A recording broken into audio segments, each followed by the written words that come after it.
અયોધ્યામાં પ્રભુ શ્રી રામના એ ભવ્ય દિવ્ય સ્તવ્ય મંદિરની કે જ્યાં ગઈકાલે આપણે જોયું કે વીવીઆઈપી 12,000થી વધારે મહેમાનો હતા. વડાપ્રધાન નરેન્દ્ર મોદીએ પ્રાણ પ્રતિષ્ઠા વિધિ કરી અને એ પછી દર્શન માટે જે ઉમળકો જોવા મળ્યો હતો, પણ આજે અયોધ્યાનું ચિત્ર જ કંઈક અલગ જોવા મળી રહ્યું છે. પ્રાણ પ્રતિષ્ઠા વખતે અયોધ્યાને કિલ્લાબંધી કરી દેવામાં આવી હતી. સામાન્ય લોકોના પ્રવેશ પર પ્રતિબંધ હતો, પણ જેવો એ પ્રતિબંધ ખુલ્યો છે કે ભક્તોનું મહેરામણ, ભક્તોનો સમુદ્ર જાણે હિલોળા લેતો હોય. કદાચ આ દ્રશ્યો જ પોતાનામાં બધું કહી દે છે. વર્ણવાની જરૂર નથી કે અયોધ્યામાં કેવું હૈયું દળાઈ રહ્યું છે, પણ આ ભીડ વચ્ચે પણ જે પણ લોકો પ્રભુ શ્રી રામના દર્શન માટે, રાઘવના દર્શન માટે, પ્રભુ શ્રી રામના દર્શન માટે પહોંચી રહ્યા છે રામ મંદિર, એ દરેકના મનમાં ઉમળકો, ઉત્સાહ અને આસ્થા જોવા મળી રહી છે.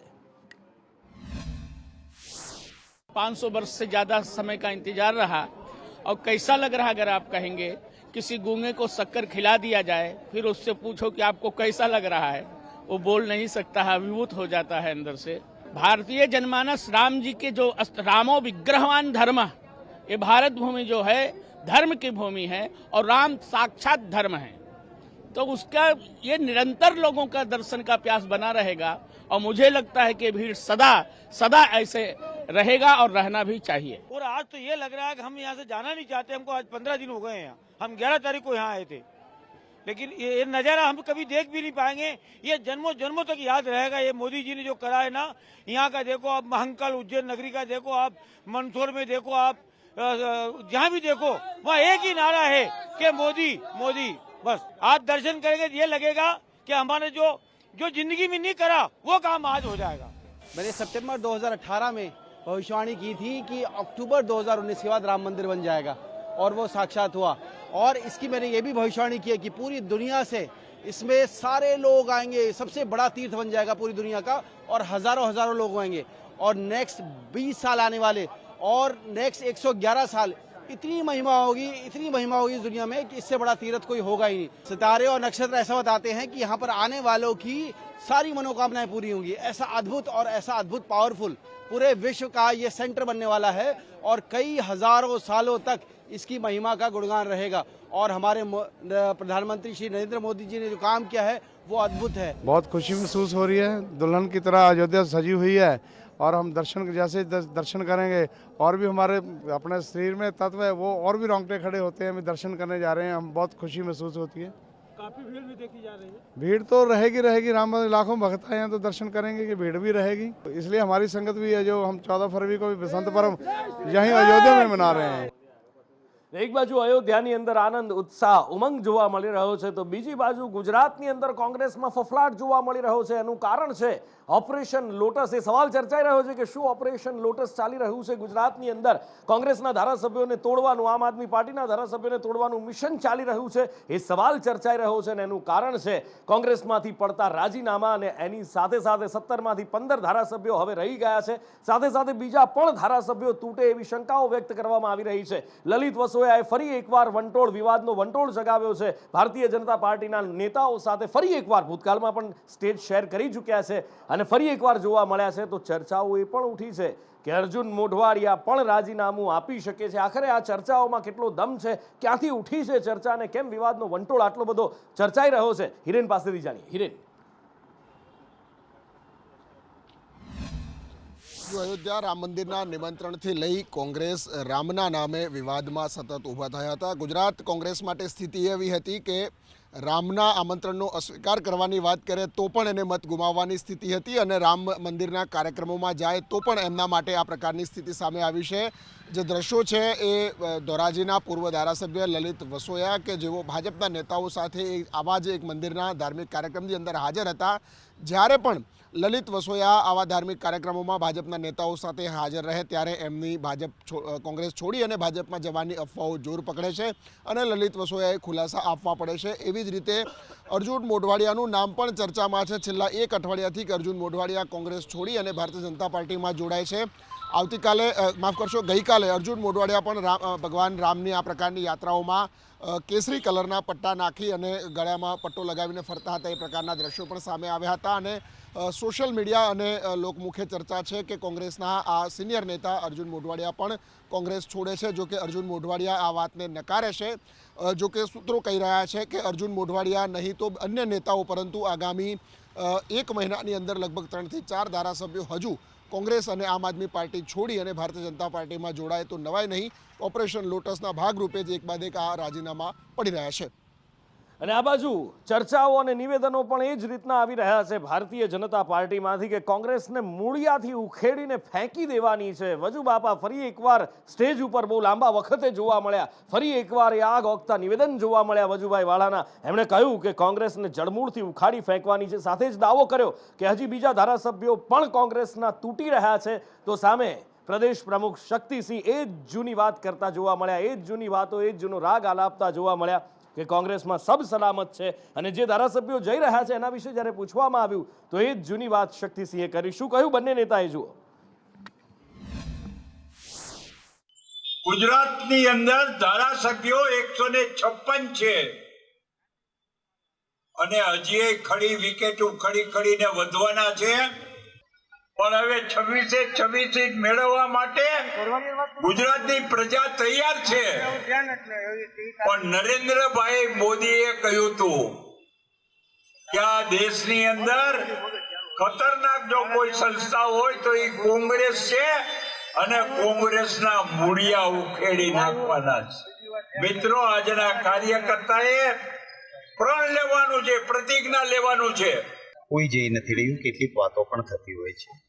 મારા સાથે કામ કરનારા સનિષ્ઠ આગેવાનોને કોઈને કોઈ રીતે બિનપાયાદાર રીતે પણ ક્યાંક બદનામ કરવાનું કામ. કોઈક ગયા છે, એમને મારા સાથે વાત પણ કરી છે, રડ્યા છે કેટલાક. એમને જોવું નથી, કોઈ તકલીફ નથી.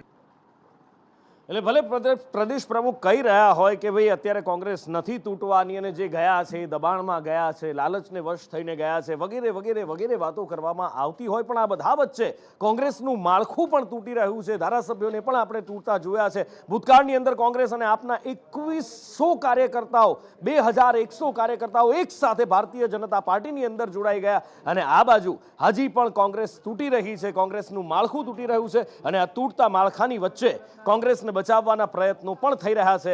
એમાં પણ કોઈ શંકાને સ્થાન નથી. અત્યારે કોંગ્રેસની અંદર પૂર્વ જિલ્લા પંચાયત સદસ્ય જયંતિ પંડ્યાએ રાજીનામું આપ્યું છે અને એની સાથે સાથે મહિલા કોંગ્રેસના ઉપપ્રમુખ, જિલ્લાના મહિલા કોંગ્રેસના ઉપપ્રમુખ દ્વારા પણ રાજીનામું આપી દીધું. બંને પતિ પત્ની છે. આવતીકાલે બંને ભારતીય જનતા પાર્ટીમાં જોડાવાના છે. આજે અમે રાજીનામું આપવાના છીએ. કાલે 600 થી વધારે કાર્યકરો સાથે ગાંધીનગર કમલમ ખાતે CR પાટીલ સાહેબના અધ્યક્ષ સ્થાને અમે જોડાવાના છીએ. કોંગ્રેસમાં આમ તો વર્ષોથી અમે તો મારા સસરા વખતથી કોંગ્રેસમાં જોડાયેલા જ હતા, પરંતુ હવેની જે કોંગ્રેસ છે એ માત્ર ને માત્ર દરેક રીતે પક્ષાપક્ષીથી પર થઈને વિકાસના કામો કરતા નથી. 24 તારીખે CR પાટીલ સાહેબની હાજરીમાં કમલમ ખાતે ગાંધીનગર 600 થી વધુ કાર્યકર્તાઓ સાથે અમે અને મારા ધર્મપત્ની જો કોંગ્રેસ જિલ્લા કોંગ્રેસ મહિલામાં ઉપપ્રમુખ તરીકે જવાબદારી નિભાવે છે. અમે બંને કાલે આજે રાજીનામું આપીશું અને કાલે અમે ભાજપમાં જોઈન કરવાના. એટલે આ બાજુ કોંગ્રેસ તૂટી રહી છે અને બીજી બાજુ ભારતીય જનતા પાર્ટીનું મનોબળ સતત વધતું દેખાઈ રહ્યું છે. ભારતીય જનતા પાર્ટી કોંગ્રેસને પછાડી અને ફરી એકવાર હેટ્રિક મારવા તરફ આગળ વધી રહી છે. પૂર્વ મુખ્યમંત્રી વિજય રૂપાણી ઘણા સમય પછી ફરી એકવાર ચર્ચામાં આવ્યા છે. કહેવત છે બેગાની શાદી મેં અબ્દુલ્લા દીવાના. અને આજે જ્યારે વિજયભાઈ વાત કરી રહ્યા હતા, સ્ટેજ ઉપરથી ભાષણ આપી રહ્યા હતા, બેગાની શાદી મેં અબ્દુલ્લા દીવાનાનું કંઈક જુદું જ પોતાની રીતે એમણે અર્થઘટન કર્યું અને પોતાનો પક્ષ કઈ રીતે મજબૂત થઈ રહ્યો છે, કાર્યકર્તા કઈ રીતે ઉત્સાહમાં કામ કરી રહ્યા છે, એ બેગાની શાદી મેં અબ્દુલ્લા દીવાનાથી એમણે સમજાવવાનો પ્રયત્ન કર્યો. એમ કહીએ ને કે બેગાને કી શાદી મેં અબ્દુલ્લા દીવાના. કોની શાદી છે ને ખબર નથી, કોણ દુલ્લા છે ખબર નથી, પણ અબ્દુલ્લા દીવાના છે. એમ કાર્યકર્તા એ દેશ માટે, રાષ્ટ્ર માટે, પાર્ટી માટે એ દીવાના થઈ અને કાર્યકર્તા કામ કરવાના છે. ભારતીય જનતા પાર્ટી આમ જુઓ તો એને ચૂંટણી મશીન કહેવામાં આવે છે, કારણ કે એક ચૂંટણી પતે અને બીજી ચૂંટણીની રાહ નથી જોવામાં આવતી. એક ચૂંટણી પતે એના પરિણામ આવ્યા પહેલા જ ભારતીય જનતા પાર્ટી લાગી જાય છે આગલી ચૂંટણીની તૈયારીમાં. અને જ્યારે વાત લોકસભાની હોય, જ્યારે ફરી એકવાર 26 બેઠક જીતવાની હોય, પાટીલે એ દાવો કર્યો હોય અને કાર્યકર્તાઓને જ્યારે આહવાન કર્યું હોય કે દરેક બૂથ ઉપર ભારતીય જનતા પાર્ટીનો ઉમેદવાર આગળ વધવો જોઈએ, ત્યારે સ્વાભાવિક રીતે કોઈ જ કચાશ ભારતીય જનતા પાર્ટી ન છોડવા માંગતી હોય. ગઈકાલે પ્રાણ પ્રતિષ્ઠા પૂરી થઈ છે ભગવાન શ્રી રામની અને આજથી ચૂંટણીની પૂરજોશ તૈયારીઓમાં ભાજપ લાગી ચૂક્યું છે. સંજય પાસેથી જાણીએ. જી નુપુર, ભાજપના રાષ્ટ્રીય અધ્યક્ષ અત્યારે ગુજરાતના પ્રવાસે છે અને ગુજરાતના પ્રવાસે એક એવા કામ માટે છે કે જ્યારે 2024ની લોકસભાની ચૂંટણીનું બ્યુગલ ફૂંકાઈ ચૂક્યું છે, કારણ કે જે કામ ચૂંટણીની જાહેરાત પછી થવાની હોય છે એ કામ ભારતીય જનતા પાર્ટીએ અત્યારથી જ શરૂ કરી દીધું છે. ભાજપે ગુજરાતની અંદર સાંસદોના ઉમેદવાર હોય છે તેમના મધ્યસ્થ કાર્યાલયો શરૂ કરી દીધા છે 26 બેઠકો પર. અત્યારે હાલમાં આજે જેપી નડ્ડાના અધ્યક્ષ જેપી નડ્ડાએ એ કાર્યાલયનું ઉદ્ઘાટન કર્યું છે. સૌ પ્રથમ ઉદ્ઘાટન છે એ અમિત શાહ ગાંધીનગર લોકસભા બેઠકનું બન્યું છે, જ્યાંથી અમિત શાહ ચૂંટાઈને આવ્યા હતા અને એવું લાગી રહ્યું છે કે 2024માં ફરીથી અમિત શાહ ગાંધીનગર લોકસભા બેઠક ઉપરથી જ લડશે. અને સૌથી મહત્વની વાત છે કે એમણે જે કાર્યકર્તાઓને જે કામ સોંપ્યું છે કે અત્યારથી જ કાર્યકર્તાઓ લાગી જાય અને તમામ બૂથમાં ભાજપે માર્જિન મેળવવાનું છે. ભાજપે 26 બેઠકો ત્રીજી વખત જીતાડી, ત્રીજી વખતે રેકોર્ડ સ્થાપિત કરવાનો છે કે 26 બેઠકો જીતી અને ત્રીજી વખત નરેન્દ્ર મોદીને દેશના પ્રધાનમંત્રી બનાવવામાં છે. આ સાથે ગાંધીનગર જિલ્લાના જે ચૂંટણી પ્રભારી છે તેમની પણ નિમણૂક કરી દેવામાં આવી છે. જી બિલકુલ, એટલે ત્રીજી વખત હેટ્રિક મારવાની વાત થઈ રહી છે અને એમાં પણ નારો આપવામાં આ વખતે આવ્યો છે. યોગીને થોડા દિવસો પહેલા જ સાંભળ્યા છે આપણે કે જે ઉત્તર પ્રદેશની અંદર તેઓ કહી રહ્યા હતા ઇસ બાર 400 કે પાર, અને આ નારો છે. આ બધા વચ્ચે હરણી બોટ દુર્ઘટના કેસની અંદર અત્યારે મહત્વના સમાચાર મળી રહ્યા છે અને જે 12 બાળકોના મૃત્યુ થયા હતા, હાઈકોર્ટમાં સુઓ મોટો દાખલ કરવા માટેની વાત કરવામાં આવી હતી, અપીલ કરવામાં આવી હતી અને આ મામલે હાઈકોર્ટમાં સુનાવણી હાથ ધરાશે.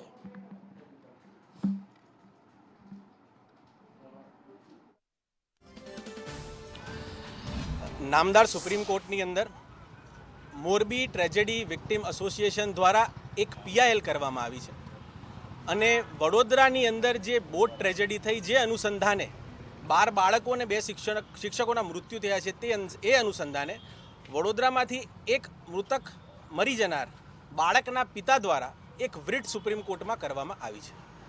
જે સંદર્ભે નામદાર સુપ્રીમ કોર્ટની અંદર માંગ એવી છે કે જ્યાં સુધી પ્રશ્ન છે વળતરનો, તો એક રિઝનેબલ અમાઉન્ટ ઓફ કમ્પેન્સેશન એટલે કે વળતર આપવામાં આવવું જોઈએ. તદ ઉપરાંત જે સંપૂર્ણ ઇન્વેસ્ટિગેશન છે એ ઇન્વેસ્ટિગેશન એક ઇન્ડિપેન્ડન્ટ એજન્સી જોડે કરાવવામાં આવવું જોઈએ. એવી એજન્સી અને એવું ઇન્વેસ્ટિગેશન જેનું મોનિટરિંગ નામદાર સુપ્રીમ કોર્ટ અથવા નામદાર ગુજરાત હાઈકોર્ટ કરે.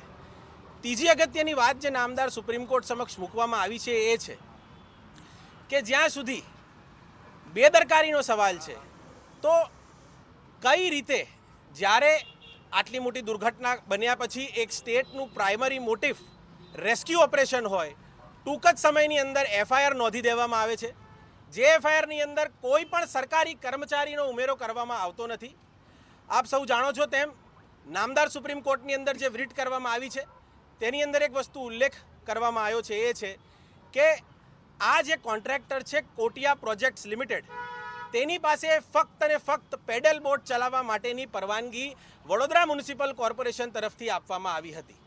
તે છતાં પણ આની અંદર એન્જિન બોટ ચલાવવામાં આવતી હતી. કોની પરવાનગીના હેઠળ? એનઓસી જે છે એ વિવિધ સરકારી કચેરીઓથી ઇસ્યુ થયેલ છે, જે સંદર્ભે તપાસ થયેલ છે નહીં. તત્કાલિક ધોરણે એફઆઈઆર નોંધી દેવામાં આવી છે. એટલે આ સંપૂર્ણ જે ઇન્વેસ્ટિગેશન છે એને એક ઇન્ડિપેન્ડન્ટ એજન્સીને સોંપવામાં આવે ને જે કોર્ટ મોનિટર ઇન્વેસ્ટિગેશન કહેવામાં આવે છે તેવું. આમ આદમી પાર્ટીના ધારાસભ્ય ચૈતર વસાવા આખરે પોલીસ સમક્ષ સરેન્ડર થયા અને અત્યારે હવે જ્યુડિશિયલ કસ્ટડીની અંદર છે. જામીન એમને મળી ચૂક્યા છે, પણ તેમ છતાં ચૈતર વસાવાનો નિર્ણય છે કે તેઓ બહાર નહીં આવે. આખરે કેમ, શું નિર્ણય છે? ક્યારે જામીન મળ્યા પછી પણ તેઓ અંદર રહેવા માંગે છે? બહાર ક્યારે આવવાના છે? કઈ શરત સાથે? જાણીએ આઝમ પાસેથી. આઝમ, વન વિભાગના કર્મચારીઓના ઉપર હુમલાને લઈને જે ફરિયાદ નોંધવામાં આવી હતી, જેના અંદર આમ આદમી પાર્ટીના જે ધારાસભ્ય છે ચેતર વસાવા 14 ડિસેમ્બરના રોજ સરેન્ડર કર્યું હતું અને આજે પણ એ જેલમાં છે. વાત એવી ચાલી રહી હતી કે એમને જામીન મળી ગયા છે અને હવે એ બહાર આવશે, પરંતુ મોટા સમાચાર એ સામે આવી રહ્યા છે નુપુર કે ચેતર વસાવા આજે જામીન મળી ગયા છતાં પણ જેલમાંથી બહાર નથી આવશે, કારણ કે એ એમની પત્નીને જામીન મળ્યા બાદ સજોડે બહાર આવશે. વાત એમની પત્નીની કરીએ તો પત્ની પણ જે શકુંતલા છે તે હાલ જેલમાં બંધ છે અને જે એમની જામીન અરજીની સુનાવણી આવતીકાલે સુપ્રીમ કોર્ટના અંદર હાથ ધરવામાં આવવાની છે. તેને લઈને ચેતર વસાવાએ આજે જેલમાંથી બહાર આવવાનું માંડી વાળ્યું છે. પોતાના જામીન ત્યાં મૂક્યા નથી, જે બીડું હોય છે તે પહોંચાડવામાં નહીં આવશે, જેથી એ અંદર જ રહેશે. એમને જે જામીન મળ્યા તે શરતી જામીન છે. 1 લાખ રૂપિયાના શરતી જામીનના અંદર કોર્ટ દ્વારા અનેક શરતો મૂકવામાં આવી છે. તેમાંથી મહત્વની શરતો એવી છે કે જ્યાં સુધી આ કેસનો ટ્રાયલ ચાલશે ત્યાં સુધી નર્મદા જિલ્લાની અંદર એમને આવવાનું નહીં રહેશે. સાથે જ જે ફરિયાદી પક્ષ છે તેમને ધાક ધમકી નહીં આપવાની રહેશે અને ચાર્જશીટ થાય ત્યાં સુધી પોલીસ સ્ટેશનની અંદર હાજરી આપવાની રહેશે. એવી શરતોના સાથે એમને જામીન મંજૂર કરવામાં આવ્યા છે, પરંતુ આજે ચેતર વસાવા જેલમાંથી બહાર નહીં આવશે. જી, એટલે એક બાજુ રાજનીતિ ચાલી રહી છે, બીજી બાજુ જ્યારે લોકસભાની ચૂંટણી આવી રહી છે અને ચૂંટણી એવો સમય હોય છે કે જે પડતર માંગણીઓ માટે સરકારનું નાક દબાવવામાં આવે કે માંગણીઓ સંતોષાઈ જાય. ચૂંટણી માથે હોય, સ્વાભાવિક રીતે કોઈને નારાજ કરવાની રણનીતિ હોય નહીં, દરેકની માંગો સ્વીકારાઈ જાય એવી આશા સાથે જ ફરી એકવાર શિક્ષકો દ્વારા આંદોલનના મંડાણ શરૂ કરવામાં આવ્યા છે. ફરી એકવાર શિક્ષકો આકરા પાણીએ આવ્યા છે અને ફરી એકવાર પોતાની પડતર માંગણીઓ હોય, પછી એ બદલીની હોય કે પછી જૂના પગાર પંચની વાત હોય, શિક્ષકો ફરી એકવાર રેલી કાઢી રહ્યા છે, વિરોધ કરી રહ્યા છે. આખરે શું માંગણીઓ છે શિક્ષકોની, જયંતિ પાસેથી જાણીએ. જયંતિ, 2024 લોકસભાની ચૂંટણી સામે આવી રહી છે, તેને ધ્યાનમાં રાખીને અનેક એવા કર્મચારીઓ છે જેમના હિત નથી સચવાતા. તે કર્મચારીઓ પોતાની માંગને લઈને એક વખત ફરી આંદોલનો સક્રિય કર્યા છે. ગુજરાત રાજ્ય હિતરક્ષક સંઘ દ્વારા આજે અમદાવાદમાં વિરોધ પ્રદર્શન અને રેલી છે તે કરવામાં આવી રહી છે. કે શિક્ષકો છે તેમની સાથે વાત કરીશું. સાહેબ, ટૂંક જ સમયમાં હવે લોકસભાની ચૂંટણીની પણ તૈયારીઓ છે, આપ પણ વિરોધ પ્રદર્શનો ચાલુ થયા છે, શું માંગ? અમારી મુખ્ય માંગણી એક્ટાટના બદલીના નિયમો સત્વરે જાહેર થાય એ છે અને અમારી સરકારશ્રીને વિનંતી છે કે એક્ટાટના બદલીના નિયમો જાહેર કરો. 1.5 વર્ષ અગાઉ ગુજરાત હાઈકોર્ટ દ્વારા સૂચનો આપી દેવામાં આવેલું હતું કે બદલીના નિયમો જાહેર કરવામાં આવે. જે મુખ્ય શિક્ષકો છે તેમની સાથે પણ આપણે વાત કરીશું. જે વિરોધ છે તેની અંદર કેટલા મુખ્ય શિક્ષકોને આખી અસર પડી રહી છે? જો સરકાર આપની માંગ નહીં સ્વીકારે તો આગળની રણનીતિ? 10 થી 12 હજાર એક્ટાટ મિત્રો છે ગુજરાત રાજ્યની અંદર. તે પૈકી અત્યારે જો સરકારને અમે વિનંતી અગાઉ વારંવાર કરી ચૂક્યા છીએ, છતાં પણ સરકાર અમારા પ્રશ્નોને હજુ સુધી વાચા આપી રહી નથી.